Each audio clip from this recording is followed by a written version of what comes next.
আপনি দেখবেন যে 2 আগস্টের পরে এখানে যে ঘৃণার বহিঃপ্রকাশ ঘটেছিল, আজকে কত তারিখ? আজকে ডিসেম্বরের 30 তারিখ। সেই ঘৃণাকে আপনি বিন্দুমাত্র কম দেখতে পাচ্ছেন কিনা? তো এই ঘৃণা, এই যে রক্তের দাগ, এই রক্তের দাগ বা হচ্ছে সেই ঘৃণা আসলে খুব সহজে মুছে ফেলা যাবে না। আর শেখ হাসিনা নাই, ভারতের সুযোগ সুবিধা পাচ্ছে না, ওই জন্য মোদি মনে করেন ভারত সরকার চাচ্ছে শেখ হাসিনা বাংলাদেশে এই মাত্র পাঠালে তার নির্ঘাত ফাঁসি, এই ফাঁসি কেউ ঠেকাতে পারবে না। যে অপরাধ করেছে এই অপরাধের বোঝা হয়েছে এমন একটা চট্টগ্রামের বিশাল পাহাড়। এরা শুধু অন্যায় করে নাই, এরা মানুষের খুন করেছে, মহিলাদের নির্যাতন করে তাদের শুধু মেরে গুমও করেছে।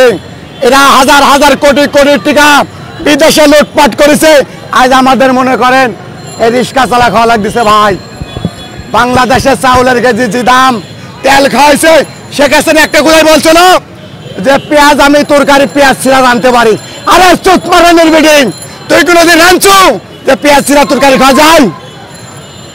এলে আমার বক্তব্য শেষ করছি। বাংলাদেশ চিরযুদ্ধ হোক, বাংলাদেশ শান্তি থাক।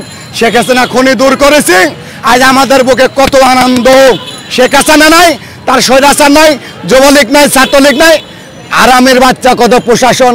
শেখ হাসিনা 5টা পুলিশও এখন ভালো হয়ে গেছে। নারকীয় যে হত্যাযজ্ঞ এবং যে নিষ্পেষণের যে নারকীয় চিত্র, সেই চিত্রটি আসলে দেখেছেন। তো এই রকমেরই চিত্র দেখার পরে যে দলটি এভাবে, যে স্বৈরাচারী শেখ হাসিনার সরকার যেভাবে আসলে পুরো জনগণের উপরে যেভাবে স্টিম রোলার চালিয়েছে এবং 15 বছরের যে ফ্যাসিবাদী আমল, সেই ফ্যাসিবাদী আমলকে তত সহজে মুছে ফেলা যাবে না। এই রক্তের দাগ তত সহজে মুছে ফেলা যাবে না। আপনি দেখবেন যে 2 আগস্টের পরে এখানে যে ঘৃণার বহিঃপ্রকাশ ঘটেছিল, আজকে কত তারিখ? আজকে ডিসেম্বরের 30 তারিখ। সেই ঘৃণাকে আপনি বিন্দুমাত্র কম দেখতে পাচ্ছেন কিনা? তো এই ঘৃণা, এই যে রক্তের দাগ, এই রক্তের দাগ বা হচ্ছে সেই ঘৃণা আসলে খুব সহজে মুছে ফেলা যাবে না। শেখ হাসিনার এই স্বৈরাচার হওয়ার পেছনে যারা নেপথ্যের ভূমিকা পালন করেছে, যারা দোষর, বিশেষ করে আমলা, অন্যান্য ছোট ছোট রাজনীতিবিদ দলগুলো, তাদেরকেও বাংলাদেশে কি ধরনের বিচারে আনা যাবে?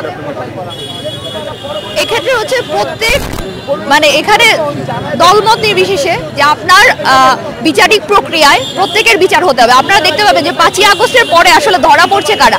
আওয়ামী লীগের এমপিরা কি ধরা পড়ছে না। যে বড় বড় রাঘব বোয়ালের তারা কিন্তু পালিয়ে যাচ্ছে। যারা চুনোপুঁটি, যারা বিভিন্ন আঞ্চলিক এলাকার যারা আওয়ামী লীগ নেতারা, তারা হয়তো ধরা পড়ছে, তারা হয়তো পিটিয়ে তাদেরকে মারা হচ্ছে। কিন্তু যারা রাঘব বোয়াল, তারা কিন্তু ঠিকই দেশ শেখ হাসিনা সরকার পতন হওয়ার আগে পরেই কিন্তু দেশ ছেড়ে পালিয়ে গেছে। তো আমার এখানে বক্তব্য হচ্ছে যে আসলে যাদের যে আওয়ামী লীগ নেতাদের নামে সেই মামলাগুলো আছে, সেই মামলাগুলো সুষ্ঠু বিচার করতে হবে এবং কোনো পালানোর পথ না রেখে সুষ্ঠু বিচারিক প্রক্রিয়ায় আসলে সেটি আদায় করতে হবে। ধন্যবাদ আপনাকে।